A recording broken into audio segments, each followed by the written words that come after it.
नमस्ते मेरे प्रिय छात्र छात्राओं। कक्षा 7वीं में आपका बहुत बहुत स्वागत है। आज हम इकाई नंबर 2 से पाठ क्रमांक 7 पढ़ेंगे, रहस्य, जो लिखा है डॉक्टर हरिकृष्ण देवसरे जी ने। इनका परिचय यहाँ पर दिया है। इनका परिचय है, जन्म इनका 1940 नागौद मध्य प्रदेश में हुआ। इनकी मृत्यु 14 नवंबर 2013 में हुई। इनकी रचनाएं हैं संपूर्ण बाल विज्ञान कथाएं आदि। डॉक्टर हरिकृष्ण देवसरे जी ने बाल साहित्य रचना और समीक्षा के क्षेत्र में प्रशंसनीय योगदान दिया है। आपने अनेक पुस्तकों का संपादन कार्य भी किया है। प्रस्तुत कहानी के माध्यम से लेखकों ने बच्चों को अंधविश्वासों से दूर रहते हुए वैज्ञानिक दृष्टिकोण को अपनाने के लिए प्रेरित किया है। ठीक है, यहाँ पर स्वयं अध्ययन दिया है छात्रों। तो हिंदी मराठी के समानार्थी मुहावरे और कहावतें सुनो और उनका द्विभाषी लघुकोश बनाओ।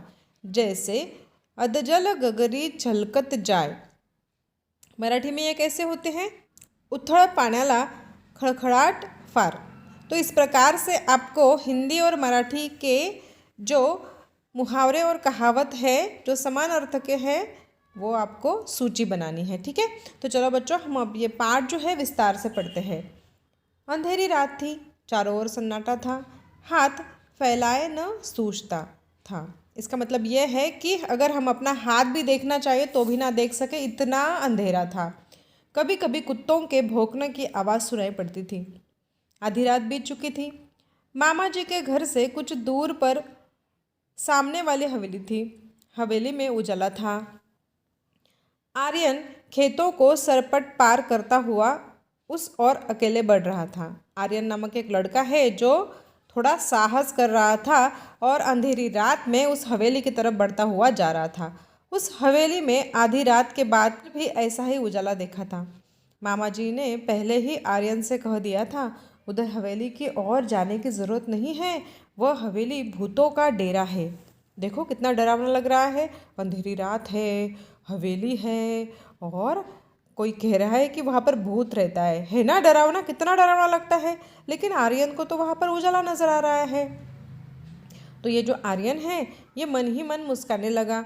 वह जानता था कि भूत वूत कुछ नहीं होते, यह कपोल कल्पना है। कपोल कल्पना मतलब हमारे मन की कल्पना, मनगढ़ंत कहानियाँ हैं। कक्षा में विज्ञान के शिक्षक ने उसको पढ़ाया था ना, इसलिए। देखो ये हवेली कैसी टूटी फूटी नज़र आ रही है ना? कितनी भयानक नज़र आ रही है। तो सोचो अंधेरी रात में वो कितनी भयानक नज़र आती होंगी। तो उसी प्रकार कक्षा में विज्ञान के शिक्षक ने आर्यन को पढ़ाया था कि वैज्ञानिक दृष्टिकोण अच्छी तरह समझाया था उसको। रहस्य का पता लगाने के लिए उसने मन में उसने ठान लिया कि ऐसा कुछ भूत वूत होता ही नहीं है, तो इसलिए उस रहस्य का पता लगाना चाहिए, ऐसी बात उसने मन में सोची और वह चल पड़ा। मामा जी ने कहा था, इस हवेली में पिछले 10-15 सालों से कोई नहीं रहता। पहले उसमें एक जमींदार का परिवार रहता था। अब जमींदार का परिवार खत्म हो गया है। उस तरफ कोई आता जाता नहीं। एक बार घिसू उधर गया था, बेचारे का बुरा हाल हुआ था। 3 महीने तक खाट पकड़े रहा। घिसू कोई एक व्यक्ति है, शायद उनके घर का कोई नौकर होगा। तो जब वो उस हवेली की तरफ गया तो उसका बुरा हाल हो गया था, वो डर गया था। उसने शायद भूत वूत देख लिया हो, ऐसा सबका मानना है। लेकिन भूत होता नहीं है, ऐसा आर्यन को बिल्कुल बिल्कुल यकीन था। और देखो कितना भयानक ऐसा लग रहा है ना, ऐसा सीन है कोई फिल्म का। जैसे एक हवेली है, वहाँ पर कोई ज़मींदार रहता था। ज़मींदार की सारी जो परिवार है, अभी वो वहाँ पर कोई नहीं रहता, सब खत्म हो गया है। वो हवेली ऐसी ही पड़ी है 10-15 सालों से, तो जर्जर हो गई वैसे हवेली। लोग ऐसा समझते हैं कि शायद वहाँ पर भूतों का डेरा है। आर्यन करवटें बदलता रहा। आधी रात को उठकर छत से उसने हवेली को फिर से देखा। वहाँ रोशनी थी। गर्मी की छुट्टियाँ बिताने के लिए वह मामा जी के घर आया था। यह एक समृद्ध गांव है। मामा जी के पास एक विदेशी डिजिटल कैमरा भी है। यह बात आर्यन को मालूम थी। यहाँ पर ये जो गांव दिखाया गया है ये थोड़ा समृद्ध यानी बड़ा गांव दिखाया गया है, जहाँ पैसों की कोई कमी नहीं है, इसलिए उसके मामा जी के पास डिजिटल कैमरा भी है। आर्यन को ये बात पता थी। आर्यन को तो ये समझ में ही नहीं आ रहा था कि लोग वहाँ पर भूत समझकर कोई जाता ही नहीं है, ऐसा होता नहीं है। इसलिए आर्यन को ये पता लगाना ही था। वो रात को सो नहीं पा रहा था, उस चीज़ के बारे में सोच रहा था, इसलिए वो उठकर गया। अभी वो आगे क्या करता है देखते हैं। मामा जी की एक लड़की थी, उसका नाम था कनिष्का। आर्यन ने कनिष्का से कुछ सलाह मशविरा किया। सलाह मशविरा यानी कि कुछ बातचीत की, कुछ उससे पूछा, कुछ उससे सलाह ली। दोनों बहादुर थे। अगला अगला कदम उठाने के लिए उन्होंने कमर कस ली। कमर कस लेना यानी काम करने का ठान लेना। अगली सुबह उसने मामा जी से कैमरा मांग लिया। मामा जी को साथ बैठाकर मामा जी का फ़ोटो लिया। फिर मामा मामी और कनिष्का के भी फ़ोटो खींचे। कनिष्का ने मामा मामी के साथ आर्यन के भी फ़ोटो खींचे। मामा मामी जी बहुत खुश थे। मामा जी ने कैमरे की तारीफ के पुल बांधते हुए कहा, रात में मामूली रोशनी में बिना फ्लैश गन के भी यह तस्वीर खींच लेता है।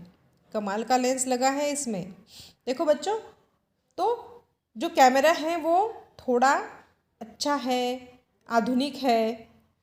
ऐसा यहाँ पर कैमरे की एक पार्श्वभूमि बताई गई है जो मामा जी बता रहे हैं। ठीक है, आपके लिए यहाँ पर फिर से है, देखो। बताओ तो सही, अंधश्रद्धा निर्मूलन संबंधी स्वयं किए हुए कार्य बताओ। घर में कुछ काम कार्य किया है आपने, या विद्यालय में किया है, या परिवेश में किया है कभी? ऐसा सोचो, बताने की कोशिश करो। आपने, आपके पिताजी ने, माताजी ने, आपके बड़े भाई ने, किसी ने तो किया होगा, या आपके आसपास किसी ने किया होगा। तो ये सोच कर आपको लिखना है। आगे पढ़ते हैं। आर्यन ने कैमरा अपने पास रख लिया। कैमरा पाकर आर्यन और कनिष्का बहुत प्रसन्न थे। वे दोनों रात होने का इंतजार करने लगे। रहस्य का पता लगाने का यह अच्छा अवसर था। अंधेरा होते ही दोनों घर से निकल पड़े। हवेली सामने थी। अंदर से हंसी और कह कहूँ की आवाज़ें सुनाई पड़ रही थी। आर्यन और कनिष्का ने पहले चारों ओर ध्यान से देखे, कहीं कोई खतरा नहीं था। वे दबे पांव हवेली में चले गए। बीचों बीच एक बड़ा कमरा था। उसका दरवाज़ा अंदर से बंद था। खिड़कियां नीचे से बंद थी, लेकिन ऊपर से खुली थी। बड़ी सावधानी से आर्यन ने अंदर झांक कर देखा। हट्टे कट्टे, मोटे तगड़े, बड़ी बड़ी मूछें वाले कई लोग पगड़ी बांधे बैठे थे। उनके साथ कमीज और पैंट पहने हुए भी कुछ लोग थे। उनकी आंखों से आग बरस रही थी। आंखों से आग बरसना मतलब क्रोधित होना या फिर क्रोध में होना। आंखें लाल लाल थी। सबके चेहरे डरावने थे।